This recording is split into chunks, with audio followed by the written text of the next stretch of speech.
यहां मच्छरों की संख्या मिलियन यानी एम में है।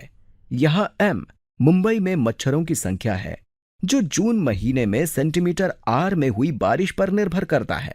यहां आर बारिश की मात्रा को सेंटीमीटर में मापने यानी मेजर करने के लिए उपयोग किया गया है। यहां इसे फलन यानी फंक्शन एम बराबर ऋणात्मक आर गुणा कोष्ठक में आर घटा 4 से दर्शाया गया है, जहां आर बराबर बारिश की मात्रा सेंटीमीटर में है। यहां ये जून के महीने का है। आइए अब देखते हैं कि क्या हम इन प्रश्नों का उत्तर निकाल सकते हैं। हमेशा की तरह यहां भी मैं आपको प्रेरित करता हूं कि इन प्रश्नों का उत्तर खुद से निकालने की कोशिश करें। यहां हमारा पहला प्रश्न यह है कि कितने सेंटीमीटर बारिश के बाद मच्छरों की जनसंख्या यानी पॉपुलेशन 0 मिलियन होगी, या कोई भी मच्छर नहीं होगा, या 0 मच्छर होंगे। अब इस फलन मतलब फंक्शन को दोबारा से लिखते हैं। तो यहां मिलियन में मच्छरों की संख्या m बराबर ऋणात्मक r गुणा कोष्ठक में r घटा 4 है, जहां r सेंटीमीटर में बारिश की मात्रा है। तो यहां मच्छर की संख्या 0 मिलियन हो, इसका मतलब यह है कि m बराबर 0 होगा। अब पता करते हैं कि r के किस मान के लिए m का मान 0 होगा। इसके लिए हम इसे यहां हल करते हैं। यहां यह समीकरण 0 के बराबर होगा। ध्यान दीजिए, ये दो व्यंजकों मतलब एक्सप्रेशंस का गुणनफल है। हम यहां ऋणात्मक r गुणा कोष्ठक में r घटा 4 को गुणा कर रहे हैं। मैं r घटा 4 को अलग रंग में लिखता हूं। अगर हम दो व्यंजकों को गुणा कर रहे हैं और इनको गुणा करने पर हमें 0 मिलता है, तो इनमें से किसी एक या फिर दोनों को 0 के बराबर होना पड़ेगा। अब देखते हैं कि क्या होता है। यहां या तो ऋणात्मक r बराबर 0 होगा या फिर r घटा 4 बराबर 0 होगा। देखते हैं कि ऋणात्मक r 0 के बराबर कब होता है। अगर हम यहां दोनों तरफ ऋणात्मक 1 से भाग या गुणा करते हैं तो हमें r बराबर 0 मिलता है। अब देखते हैं कि r घटा 4 बराबर 0 कब होता है। अगर हम इसके दोनों तरफ 4 जोड़ते हैं तो हम देख सकते हैं कि हमें r बराबर 4 मिलता है। इसलिए हम कह सकते हैं कि यहां बारिश नहीं हुई है, या यहां बारिश की मात्रा 0 सेंटीमीटर है, या फिर हम कह सकते हैं कि यहां बारिश की मात्रा 4 सेंटीमीटर है। तो हम कह सकते हैं कि यहां मच्छरों की जनसंख्या 0 है। चलिए देखते हैं कि यह कैसे हुआ और पता लगाने की कोशिश करते हैं कि क्या यहां मच्छरों की संख्या निकालने के लिए हमारा समीकरण सत्य है। हम जानते हैं कि मच्छरों को जल जमाव यानी स्टैंडिंग वाटर की जरूरत होती है। इसलिए अगर बारिश नहीं होती है तो मच्छरों की प्रजनन नहीं होगी। हम देख सकते हैं कि यहां बारिश नहीं हुई है तो यहां जल जमाव नहीं होगा, और यह समीकरण हमें बताता है कि यहां पर्याप्त बारिश होगी तो यह मच्छरों के प्रजनन में मदद करेगा। लेकिन अगर यहां बहुत ज्यादा बारिश होती तो हम कह सकते हैं कि यहां बारिश की बूंदें यानी रेन ड्रॉप्स मच्छरों के उड़ने पर प्रभाव डालेगी, जिससे मच्छरों की संख्या कम हो जाएगी। यहां हम ये नहीं कह सकते हैं कि वास्तव में मच्छरों की संख्या पर क्या प्रभाव पड़ेगा, लेकिन यह हमें बताता है कि अगर यहां बहुत ज्यादा बारिश होती है तो कहीं भी जल जमाव नहीं होगा, क्योंकि इस परिस्थिति में पानी तेजी से बहते हुए नाले या कहीं और निकल जाएगा। इसलिए यहां मच्छरों की प्रजनन नहीं होगी। अब हमारा दूसरा प्रश्न है कि मच्छरों की संभावित उच्चतम संख्या यानी मैक्सिमम नंबर क्या है। हम यहां मच्छरों की उच्चतम संख्या निकालने के लिए इस समीकरण को द्विघात मतलब क्वाड्रेटिक के रूप में देख सकते हैं। हम कुछ ही देर में देखेंगे कि ये एक द्विघात समीकरण है। अगर ये इस आकार का होता तो इसका कोई उच्चतम बिंदु यानी मैक्सिमम पॉइंट होता, और अगर ये इस आकार का होता तो इसका कोई न्यूनतम बिंदु यानी मिनिमम पॉइंट होता। हम कह सकते हैं कि यहां इसका कोई भी उच्चतम बिंदु नहीं होगा, क्योंकि यहां हमारे पास ऋणात्मक चिन्ह है। अब हम स्पष्ट रूप से कह सकते हैं कि यह नीचे की ओर खुलने वाला परवलय मतलब डाउनवर्ड ओपनिंग पैराबोला है। लेकिन यहां इसका उच्चतम बिंदु क्या होगा, यह पता लगाने के लिए इसे शीर्ष रूप यानी वर्टेक्स फॉर्म में लिखते हैं और शीर्ष रूप के बारे में थोड़ा दोहरा लेते हैं कि यह क्या होता है।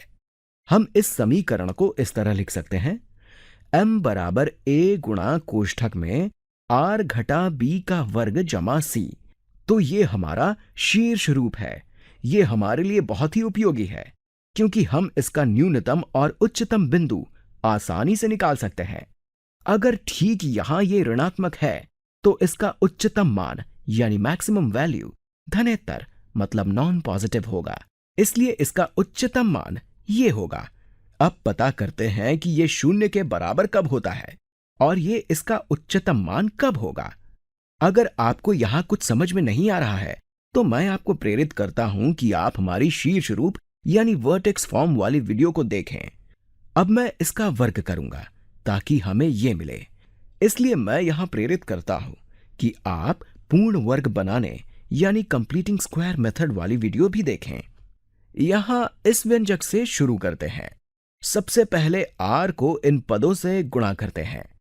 तो यहां हमारे पास m बराबर ऋणात्मक चिन्ह गुणा कोष्ठक में r गुणा r यानी r का वर्ग घटा r गुणा 4 यानी 4r है। अब इसका पूर्ण वर्ग बनाने की कोशिश करते हैं। मैं आपको प्रेरित करता हूं कि आप इसे समझने की कोशिश करें क्योंकि यहां जो मैं करने जा रहा हूं हो सकता है आपको कोई जादू लगे।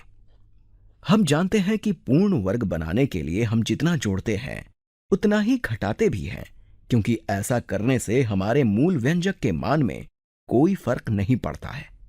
यहां इस घात 1 वाले पद का गुणांक यानी कोएफिशिएंट ऋणात्मक 4 है, जिसका आधा यानी हाफ ऋणात्मक 2 होता है। और अगर हम इसका वर्ग करते हैं तो हमें 4 मिलता है। तो अब हम यहां 4 जोड़ते हैं। मैं यहां इसे दूसरे रंग में लिखता हूं। अब हम यहां इस व्यंजक में कुछ जोड़ रहे हैं, इसलिए यह ध्यान रखना होगा कि इस व्यंजक की समीका यानी इक्वालिटी बनी रहे। इसलिए हम यहां समान चीजों को बढ़ाते और घटाते हैं। तो अब हम यहां घटा 4 लिख सकते हैं क्योंकि हमने इसमें पहले 4 जोड़ा था। इस तरह हमने यहां 4 जोड़ दिया और 4 घटा भी दिया है। ध्यान दीजिए, यहां ये 4 कोष्ठक में है और यहां ये ऋणात्मक चिन्ह है। अब अगर हमें इनको जोड़ने पर 0 चाहिए तो इस ऋणात्मक चिन्ह से यहां गुणा करना होगा। ऐसा करने पर यह ऋणात्मक 4 होगा। अब अगर हम इसको रद्द यानी कैंसिल करना चाहते हैं तो यहां इसे धनात्मक 4 करना पड़ेगा। आप सोच रहे होंगे कि हमने यहां 4 को 2 बार जोड़ दिया है, लेकिन यहां ऐसा नहीं है क्योंकि यहां इसके पहले ऋणात्मक चिन्ह है, इसलिए यह ऋणात्मक 4 है। तो ये ऋणात्मक 4 जमा 4 बराबर 0 होगा। अब हम कह सकते हैं कि हमने इस व्यंजक के मान यानी वैल्यू में कोई परिवर्तन नहीं किया है। तो अब हमने इसे एक पूर्ण वर्ग बना लिया है। ठीक यहां हमने 4 जोड़ा ताकि ये एक पूर्ण वर्ग यानी परफेक्ट स्क्वायर बन जाए। तो अब ये कोष्ठक में r घटा 2 का वर्ग है और यहां इसके पहले ऋणात्मक चिन्ह है, इसलिए हमारा व्यंजक m बराबर ऋणात्मक चिन्ह गुणा कोष्ठक में r घटा 2 का वर्ग जमा 4 होगा। इस तरह हमने इसे शीर्ष रूप यानी वर्टेक्स फॉर्म में लिख लिया है। चलिए पता लगाते हैं कि मच्छरों की उच्चतम संख्या यानी मैक्सिमम नंबर क्या है। यहां इस समीकरण की संरचना यानी स्ट्रक्चर पर ध्यान देते हैं। यहां इस भाग को अलग रंग से करते हैं तो ये भाग हमेशा ही 0 से छोटा या बराबर यानी लेस देन और इक्वल होगा।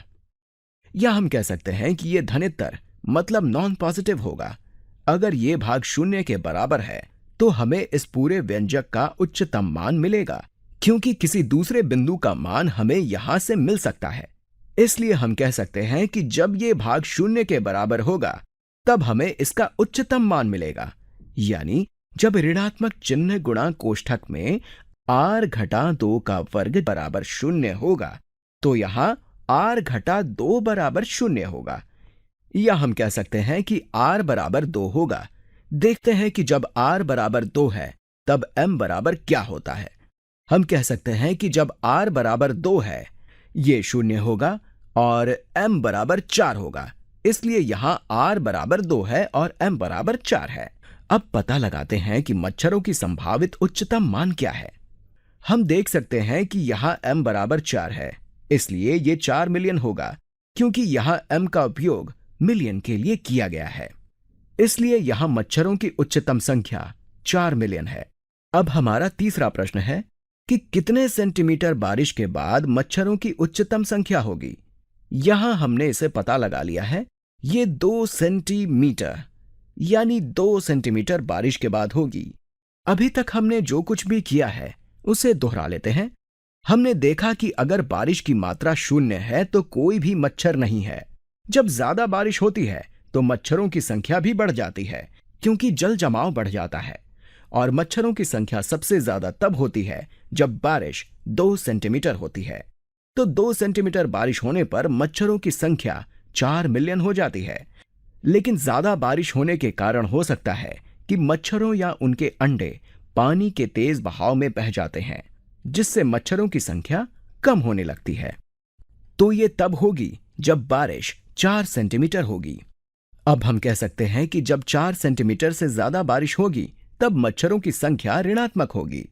मैं ये स्पष्ट रूप से नहीं कह सकता, लेकिन हो सकता है कि हमें ऐसी स्थिति मिले जहां इस समीकरण से स्पष्ट उत्तर नहीं मिले।